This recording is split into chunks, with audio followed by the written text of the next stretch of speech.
Hi friends, இன்றைக்கி வீடியோவில் இட்லி தோசைக்கெல்லாம் வச்சு சாப்பிட்ற மாதிரி 4 விதமான சட்னி ரெசிபி எப்படி செய்கிறதுன்னு பார்க்கலாம். ஒரே வீடியோவில் 4 விதமான சட்னி செஞ்சு காமிச்சிருக்கேன்.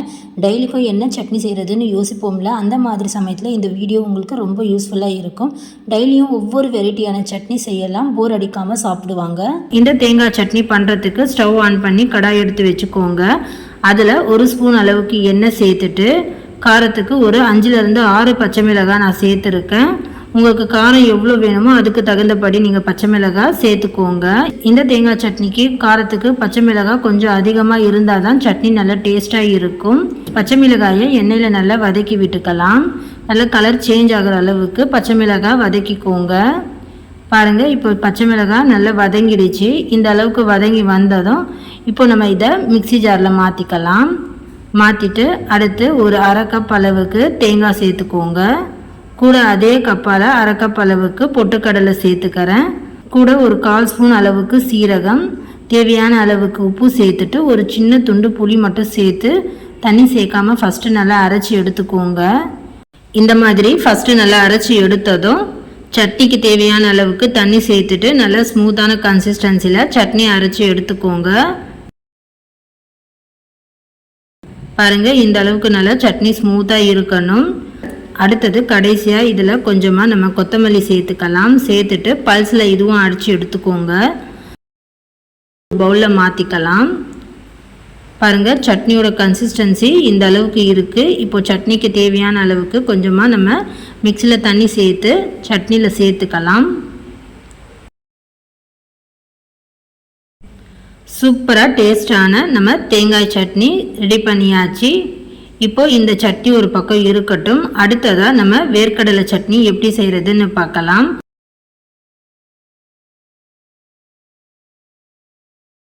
அடுத்து இந்த வேர்க்கடலை சட்னி பண்ணுறதுக்கு அதே கடாயில் ஒரு 2 ஸ்பூன் அளவுக்கு எண்ணெய் சேர்த்துட்டு காரத்துக்கு ஒரு 2 பச்சை மிளகாய் சேர்த்துருக்கேன். கூட ஒரு 4 வரமிளகாய் சேர்த்துருக்கேன். இப்போ இதையும் நல்லா வதக்கிக்கோங்க. இந்த சட்னிக்கு வரமிளகாயும் பச்சை மிளகாய் சேர்த்து செய்யும் போது சட்னி நல்லா டேஸ்ட்டாக இருக்கும். இப்போ நல்லா வதங்கிடுச்சு. இதை நம்ம மிக்சி ஜாரில் மாற்றிக்கலாம். மாற்றிட்டு அதே எண்ணெயில் ஒரு 1/2 கப் அளவுக்கு வேர்க்கடலை சேர்த்துட்டு வறுத்துக்கோங்க. நான் இன்றைக்கி வறுத்த வேர்க்கடலை தான் சேர்த்துருக்கேன். உங்ககிட்ட பச்சை வேர்க்கடலை இருந்தால் நல்லா கலர் மாறுற வரைக்கும் வதக்கிக்கோங்க. இது லைட்டாக நான் கொஞ்சமாக எண்ணெயில் சூடுபடுத்திக்கிறேன். இப்போது இந்த வேர்க்கடலையை வதக்கி விட்டதும் இதுவும் எடுத்து நம்ம மிக்சி ஜாரில் மாற்றிக்கலாம்.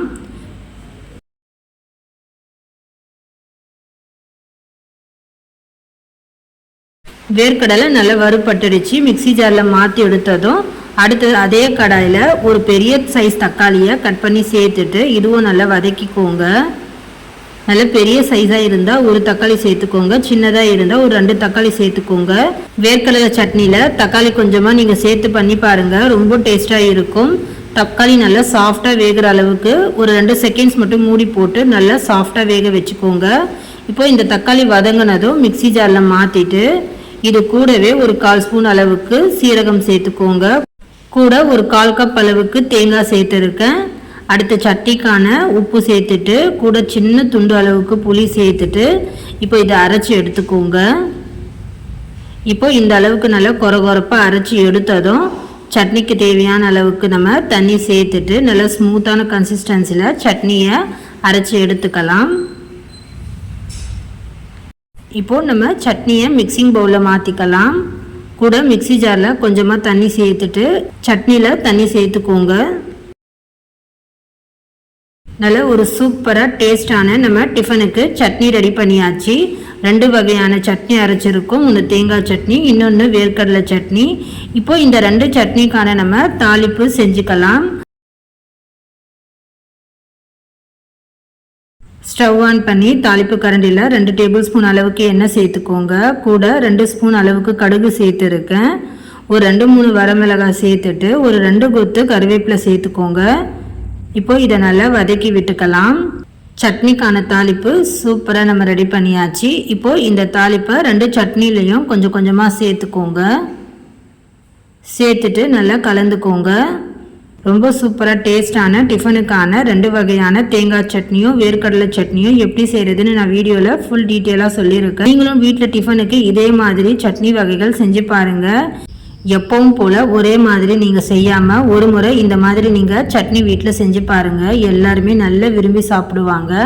2 வகையான சட்னியும் ரொம்ப சூப்பராக டேஸ்ட்டாக இருக்கும். இட்லி, தோசை, சப்பாத்திக்கெல்லாம் இந்த சட்னி நீங்கள் போட்டு சாப்பிடலாம். ரொம்ப சூப்பராக டேஸ்டான இந்த 2 வகையான சட்னியும் நீங்களும் வீட்டில் செஞ்சு பார்த்துட்டு எப்படி வந்ததுன்னு கமெண்ட் பண்ணுங்கள்.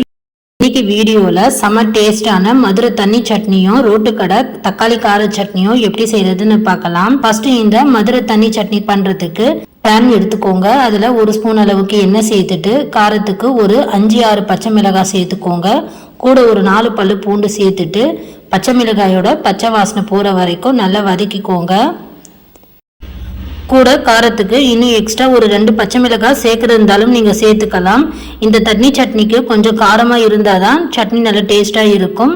ஃப்ரெண்ட்ஸ், இப்போ பச்சை மிளகாய் நல்லா வதங்கி வந்துடுச்சு. கூட ஒரு 2 சின்ன துண்டு இஞ்சி சேர்த்துக்கோங்க. 1 கப் அளவுக்கு நல்லா ரஃப்பாக கட் பண்ண வெங்காயம் சேர்த்துட்டு வெங்காயம் நல்லா டிரான்ஸ்பரண்ட்டாக வர வரைக்கும் வதக்கிக்கோங்க. நல்லா கலர் சேஞ்ச் ஆகணும். பாருங்க, இப்போ வெங்காயம் நல்லா கலர் சேஞ்ச் ஆயிடுச்சுன்னு. இந்த அளவுக்கு வெங்காயம் நல்லா வதங்கி வந்ததும் இப்போ கேஸ் ஸ்விட்ச் ஆஃப் செஞ்சுடுங்க. நல்லா ஆற வச்ச பிறகு மிக்சி ஜாரில் மாற்றிடுங்க. கூட 1/4 கப் அளவுக்கு பொட்டுக்கடலை சேர்த்துக்கோங்க. சட்னிக்கு தேவையான அளவுக்கு உப்பு சேர்த்துட்டு தேவைப்படுற அளவுக்கு கொஞ்சமாக தண்ணி விட்டு அரைச்சிக்கோங்க. ஃப்ரெண்ட்ஸ், பாருங்கள், இப்போ நம்ம சட்னி அரைச்சி எடுத்தாச்சு. இந்த சட்னிக்கான தாளிப்புக்கு பேனில் 1 ஸ்பூன் அளவுக்கு எண்ணெய் சேர்த்துக்கோங்க. 1/2 ஸ்பூன் கடுகு, கூட 1/2 ஸ்பூன் உளுந்து சேர்த்துக்கோங்க. ஒரு 2 வரமிளகாய், கூட கொஞ்சமாக கருவேப்பிலை சேர்த்துட்டு 1 டேபிள் ஸ்பூன் அளவுக்கு பொடியாக நறுக்கின வெங்காயம் சேர்த்துட்டு இப்போ இதை நல்லா வதக்கிக்கோங்க. இப்போது சட்னிக்கான தாளிப்பு நல்லா வதக்கி எடுத்ததும் நம்ம அரைச்ச சட்னியை இந்த தாளிப்பில் சேர்த்துக்கலாம். சேர்க்கும்போது கேஸ் ஸ்விட்ச் ஆஃப் செஞ்சுடுங்க. கேஸ் ஸ்விட்ச் ஆஃப் செஞ்சுட்டு சட்னி சேர்த்துட்டு கூட மிக்சி ஜாரில் கொஞ்சமாக தண்ணி விட்டு அலசி தண்ணியும் சேர்த்துக்கோங்க. இந்த தண்ணி சட்னி கொஞ்சம் தண்ணியாக இருக்கணும். உங்கள் காரத்துக்கு தகுந்தபடி நீங்கள் சட்னியில் தண்ணி சேர்த்துக்கோங்க. இப்போ தாளிப்போடு சேர்ந்து சட்னியை நல்லா கலந்து விட்டுக்கலாம். தாளிப்பில் சட்னி சேர்க்கும் போது கேஸ் ஸ்விட்ச் ஆஃப் செஞ்சு சேர்த்துக்கோங்க. அவ்வளோதான், செம டேஸ்டான ருசியான மதுரை தண்ணி சட்னி நம்ம ரெடி பண்ணியாச்சு. தேங்காயே இல்லாத இந்த மதுரை தண்ணி சட்னி நீங்களும் ஒரு முறை ட்ரை பண்ணி பாருங்கள். செம சூப்பராக டேஸ்ட்டாக இருக்கும். 2 இட்லி சாப்பிட்ற இடத்துல எக்ஸ்ட்ரா இன்னும் 2 இட்லி கேட்டு சாப்பிடுவாங்க. அடுத்ததாக எல்லாருடைய ஆல் டைம் ஃபேவரட் தக்காளி கார சட்னி தான் எப்படி செய்யறதுன்னு பார்க்க போகிறோம். இந்த ரோட்டுக்கடை தக்காளி கார சட்னி பண்ணுறதுக்கு மிக்சி ஜாரில் ஒரு 5 தக்காளி நல்ல பழுத்த தக்காளியாக கட் பண்ணி சேர்த்துக்கோங்க. கூட ஒரு 6-7 பல்லு பூண்டு சேர்த்துட்டு தண்ணி சேர்க்காமல் நல்லா அரைச்சி எடுத்துக்கோங்க. அடுத்ததாக பேனில் ஒரு 2 டேபிள் ஸ்பூன் எண்ணெய் சேர்த்துக்கோங்க.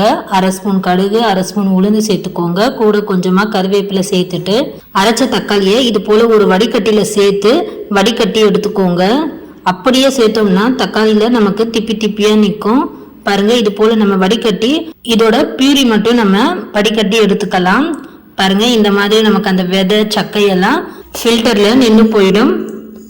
தக்காளியோட பியூரி மட்டும் நம்ம சேர்த்தாலே போதும். அப்போதான் சட்னியோட கன்சிஸ்டன்சி நமக்கு சூப்பராக கிடைக்கும். அடுத்ததாக மிக்சி ஜாரில் கொஞ்சமாக தண்ணி சேர்த்துட்டு அதுவும் வடிகட்டி சேர்த்துக்கோங்க. இப்போ சட்னி பாருங்க, இந்த மாதிரி நல்லா தண்ணியாக இருக்கும். இந்த அளவுக்கு கொஞ்சம் தண்ணியாக இருந்தால் தான் சட்னி நல்லா வெந்து அந்த தண்ணி கொஞ்சம் வத்தி வரும்போது கன்சிஸ்டன்சி நமக்கு கரெக்டாக கிடைக்கும். ஃப்ரெண்ட்ஸ், இப்போ இதை நல்லா கலந்து பார்த்துக்கோங்க. இப்போ இந்த சட்னிக்கான மிளகாய் தூள் சேர்த்துக்கலாம். இந்த சட்னிக்கான காரத்துக்கு 1 டேபிள் ஸ்பூன் அளவுக்கு மிளகாய் தூள் சேர்த்துக்கிறேன். கூட 1/2 ஸ்பூன் அளவுக்கு காஷ்மீரி சில்லி மிளகாய் தூள் சேர்த்துருக்கேன். இது நல்ல ஒரு கலர் கொடுக்கும். அடுத்ததாக ஒரு 2 சிட்டிகை அளவுக்கு பெருங்காயத்தூள் சேர்த்துக்கோங்க. கூட சட்னிக்கு தேவையான அளவுக்கு உப்பு சேர்த்துட்டு நல்லா கலந்துக்கோங்க. நம்ம ரோட்டு கடைகளில் டிஃபன் வாங்கும்போது நல்ல ஒரு சூப்பரான தக்காளி தண்ணி கார சட்னி கொடுப்பாங்க. சாப்பிட ரொம்ப சூப்பராக டேஸ்ட்டாக இருக்கும். அதே மாதிரி தான் இந்த சட்னியும் நான் செஞ்சு காமிச்சிருக்கேன். கண்டிப்பாக நீங்களும் இதை வீட்டில் ட்ரை பண்ணுங்கள். இனி கடையில் போய் வாங்க மாட்டீங்க. அடிக்கடி வீட்டிலேயே இந்த சட்னி நீங்கள் செய்வீங்க. இப்போ நல்லா கலந்ததும் மூடி போட்டு சட்னியை ஸ்லோ ஃப்ளேமில் ஒரு 10 நிமிஷம் வேக விட்டு எடுத்தால் தக்காளியோட பச்சை வாசனை போய் சட்னி நல்லா சூப்பராக வெந்து வந்திருக்கும். ஃப்ரெண்ட்ஸ், பாருங்கள், சட்னியோட கன்சிஸ்டன்சி நம்ம நல்லா வடிகட்டி ஃபில்டர் பண்ணதால் சட்னி பாருங்கள் அங்கங்கே திப்பி திப்பி இல்லாமல் நல்ல ஸ்மூத்தான கன்சிஸ்டன்சியில் இருக்குல்ல. நீங்களும் இதே மாதிரி ட்ரை பண்ணி பாருங்கள். இப்போது நமக்கு தக்காளி கார சட்னியும் ரெடி ஆகிடுச்சு. இப்போ இதை ஒரு பவுலில் நம்ம மாற்றிக்கலாம். ஃப்ரெண்ட்ஸ் அவ்வளோதான், இன்றைக்கி நம்ம சூப்பராக டேஸ்டான 2 வகையான தண்ணி சட்னி செஞ்சு காமிச்சிருக்கேன். நீங்களும் வீட்டில் இதே மாதிரி ட்ரை பண்ணி பாருங்கள். இட்லி, தோசை, பொங்கல், பூரிக்கெல்லாம் ரொம்ப அருமையாக இருக்கும்.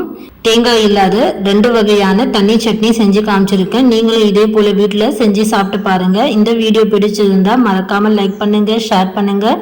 மறந்துடாமல் கோமதி ஃபுட் சேனலை சப்ஸ்கிரைப் பண்ணிக்கோங்க. அப்போ தான் நான் போடுற வீடியோஸ் எல்லாம் உங்கள் ஃபோனுக்கு டக்குன்னு நோட்டிஃபிகேஷனாக வரும் ஃப்ரெண்ட்ஸ். தேங்க்ஸ் ஃபார் வாட்சிங்.